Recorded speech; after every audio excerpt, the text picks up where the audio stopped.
Assalamualaikum warahmatullahi wabarakatuh. Perkenalkan, nama saya Anissa Warnita, NIM 217.005, Program Studi Sastra Indonesia, Fakultas Bahasa dan Seni, Universitas Negeri Padang.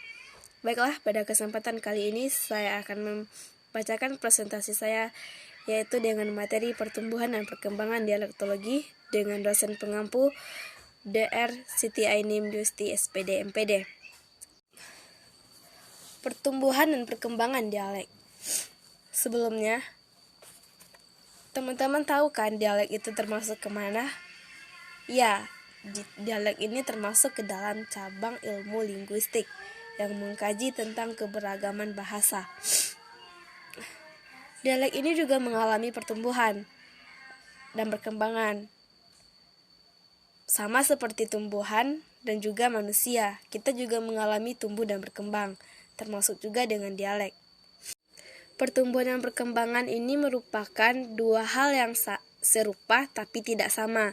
Sebagaimana tumbuhan, dialek juga mengalami hal yang sama.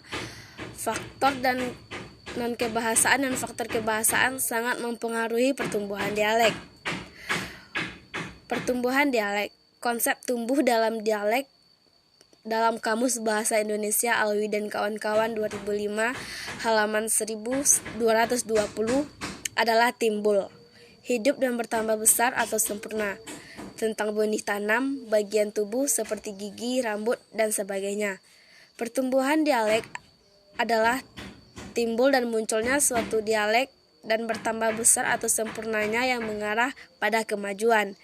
Pertumbuhan suatu dialek disebabkan oleh faktor kebahasaan dan non-kebahasaan.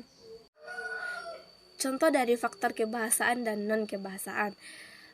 Contoh dari non-kebahasaan yaitu dipengaruhi oleh keadaan alam, antara lain daerah yang terpencil, dipengaruhi oleh ruang gerak penduduk yang sempit, batas politik, ekonomi juga mempengaruhinya. Contoh faktor kebahasaan yaitu peranan dialek atau bahasa yang bertetanggaan juga bisa mempengaruhi satu dialek. Contohnya, orang Batu Sangkar bertetanggaan dengan orang Pariaman, bahasanya pasti akan berbeda. Karena sering berinteraksi, mereka pasti akan sering menirukan bahasa satu sama lain. Yang ketiga yaitu perkembangan dari dialek. Perkembangan dialek di dalam Kamus Besar Bahasa Indonesia Alwi dan kawan-kawan 2005 halaman 538 menyatakan konsep kembang adalah menjadi besar, luas atau banyak dan sebagainya, atau menjadi banyak, merata, meluas dan sebagainya. Adapun perkembangan itu yaitu ihwal berkembang suatu perihal menjadi banyak, merata, meluas. Perkembangan dialek yang dimaksud di sini yaitu perluasan wilayah atau jumlah pemakai dialek.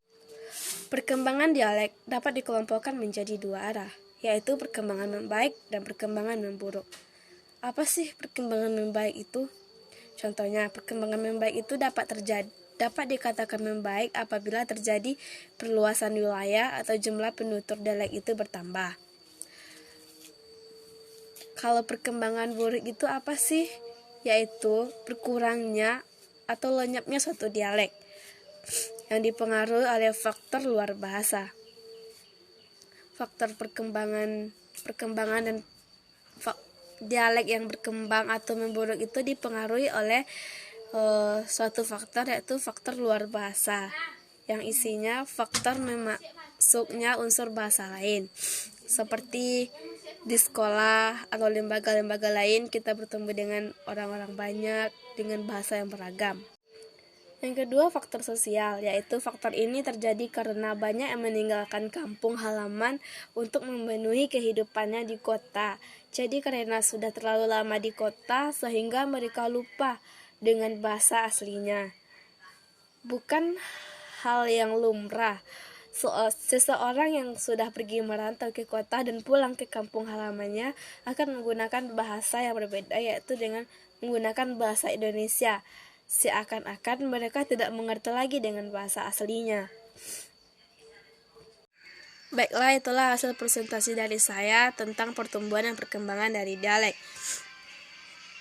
Saya sebagai pemateri mungkin mengalami banyak kekurangan. Untuk itu saya mohon maaf dan mohon kritikannya dari Ibu dan teman-teman semua. Saya sudahi dengan Assalamualaikum warahmatullahi wabarakatuh.